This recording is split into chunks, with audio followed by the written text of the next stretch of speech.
बिस्मिल्लाहिर्रहमानिर्रहीम। अस्सलाम वालेकुम। मैं हूं शफ़क़त अली और आप देख रहे हैं मेरा यूट्यूब चैनल। कल कौमी असम्बली की दो नशिस्तों पर और कुछ सूबाई असम्बली की नशिस्तों के ऊपर ज़िमनी इंतखाबात हुए और इन ज़िमनी इंतखाबात में जो डस्का का इलेक्शन था इस वक्त वो सबसे ज़्यादा मुतनाज़ हो चुका है।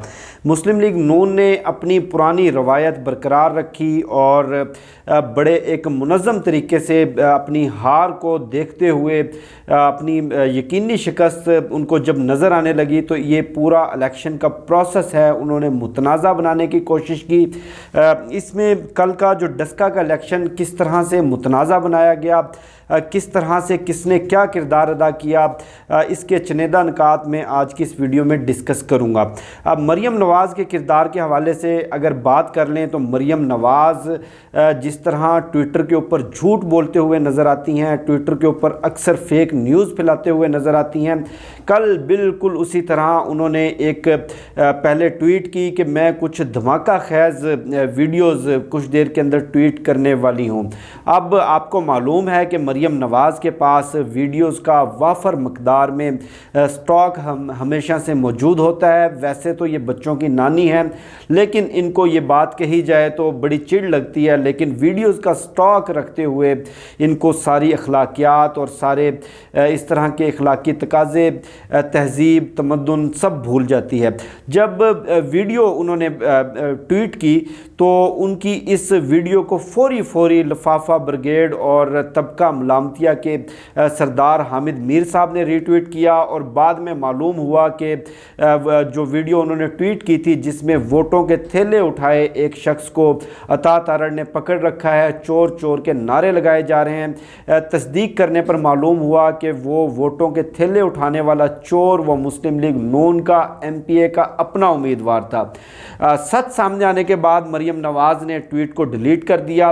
उसके बाद अभी 367 पोलिंग स्टेशन में से करीबन 200 के नतायज सामने आए थे कि मरियम नवाज़, पूरी मुस्लिम लीग नून और इनके हामी एंकर्स पूरे तबका मलामतिया ने माहौल बनाना शुरू कर दिया।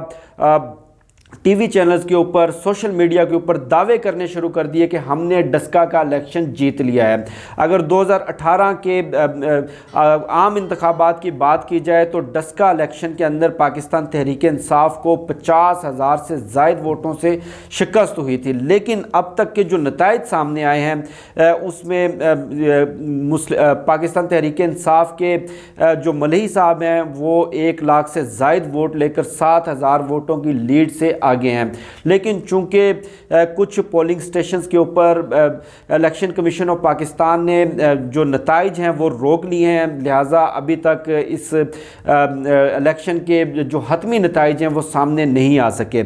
अब अता तारड़ साहब आपको मालूम है कि ड्रामेबाजी करने में और ढोंग रचाने में और इस तरह के झूठ बोलने में, फ्रॉड करने में इनका मुकाबला कोई नहीं कर सकता। ये शायद बैरून मुल्क से एक्टिंग की बाकायदा तालीम लेकर आए हैं या पुराने किसी दौर में ये स्टेज ड्रामे करते रहे हैं। तो जो स्टेज ये सजाते हैं ना वो एक दफ़ा तो पूरा माहौल बना देता है। जैसे डस्का के अंदर ही गुज़श्ता दिनों कुछ असला लेकर घूमने वाले बदमाशों को जिनका ताल्लुक़ मुस्लिम लीग नून से था, पंजाब पुलिस ने गिरफ़्तार किया। तो जैसे ही उनको पुलिस मोबाइल में बिठाया तो अता तारड़ ज़बरदस्ती पुलिस मोबाइल में बैठ गए और मुस्लिम लीग नून ने शोर मचाना शुरू कर दिया कि अता तारड़ को गिरफ़्तार कर लिया गया। बाद में मालूम हुआ कि अता तारड़ ये सारा ड्रामा रचा रहे थे और ये सारा ढोंग रचा रहे थे सेनेट की टिकट लेने के लिए। और कल भी इस वीडियो डायरेक्टर ने बिल्कुल उसी तरह पुराने स्क्रिप्ट के मुताबिक ये सारा ड्रामा रचाने की कोशिश की, जो कि मरियम नवाज़ की ट्वीट्स के बाद, हामिद मीर के ट्वीट्स के बाद सच और झूठ का फ़र्क खुद ही सामने आ गया।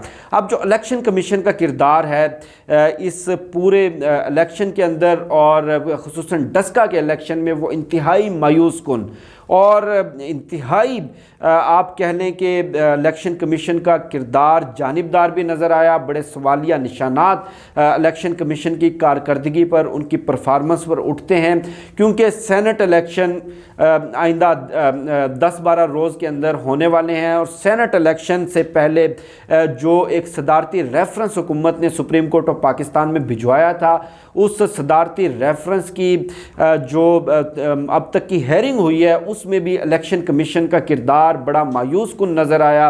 इलेक्शन कमीशन हर स्टेज के ऊपर, हर मोड़ के ऊपर पीडीएम की तर्जुमानी करता नज़र आया। पीडीएम का ही ये मौक़िफ़ है कि जनाब सेनेट इंतखाबात ओपन हैंड से नहीं होने चाहिए। बिल्कुल यही मौक़िफ़ इलेक्शन कमीशन ऑफ पाकिस्तान ने सुप्रीम कोर्ट में अख्तियार किया। पीडीएम का ही ये मौक़िफ़ है कि जो आम इंतखाबात या ज़िमनी इंतखाबात हैं, इनमें फ़ौज को कोई किरदार नहीं देना चाहिए।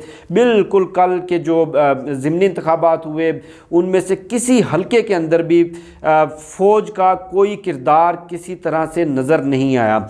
अब जनाबे वाला जो आज इलेक्शन कमीशन ऑफ पाकिस्तान ने 2 मुतज़ाद प्रेस रिलीज़ जारी की हैं, और जिस तरह से इंतहाई नाकस इंतज़ामात किए गए, और जिस तरह से पूरी पीडीएम को, मुस्लिम लीग नून को ओपन ग्राउंड मुहैया किया गया इलेक्शन कमीशन ऑफ पाकिस्तान की जानिब से, ये बड़े सवालात को जन्म देता है। फिर आप देखें कि जो ज़िमनी इंतखाबात हुए, ज़िमनी इंतखाबात में डस्का के इलेक्शन को लेके फ़ौज के ऊपर बग़ैर तस्दीक के इल्ज़ामात लगाए जा रहे हैं। वही पुराना बयानिया खलाई मखलूक का, नामालूम अफराद का, महकमा ज़राअत का इस्तेमाल किया जा रहा है।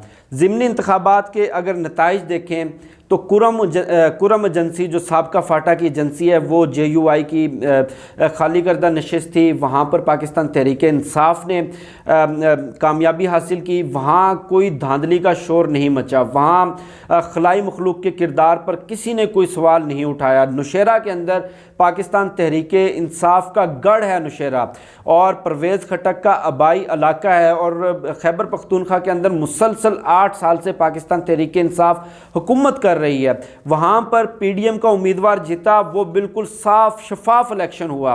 वज़ीराबाद के अंदर मुस्लिम लीग नून का उम्मीदवार जीता, बिल्कुल साफ शफाफ इलेक्शन हुआ।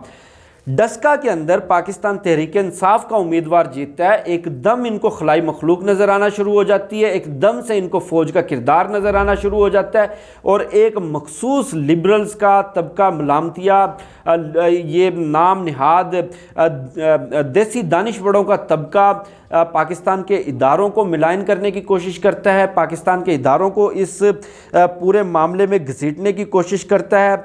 अब जनाबे वाला कल जो डस्का के इलेक्शन के अंदर पंजाब पुलिस का, खुसूसन पाकिस्तान की और पंजाब की ब्यूरोक्रेसी का जो किरदार नज़र आया, उससे बड़ी मायूसी हुई, और ये बात मुकम्मल तौर पर खुलकर सामने आ गई है कि आज भी पंजाब की ब्यूरोक्रेसी शरीफ ख़ानदान के वफ़ादारों में इनका शुमार होता है, क्योंकि 30 साल के दौरे इक़्तिदार में कतरा कतरा इनको पिलाकर इनकी परवरिश की गई है। आप देखें कि किस तरह सरेआम वहाँ पर दहशतगर्दी की जाती रही, गुंडे हथियार उठाकर बग़ैर नंबर प्लेट की मोटरसाइकिलों के ऊपर पूरे शहर में गर्दिश करते रहे। ना पंजाब पुलिस ने उनको रोका, ना पुलिस ने इस पूरी बदमाशी को कंट्रोल करने की कोई कोशिश की, और पंजाब पुलिस की IG पंजाब की नाअहली की वजह से 2 अफराद शहीद हुए।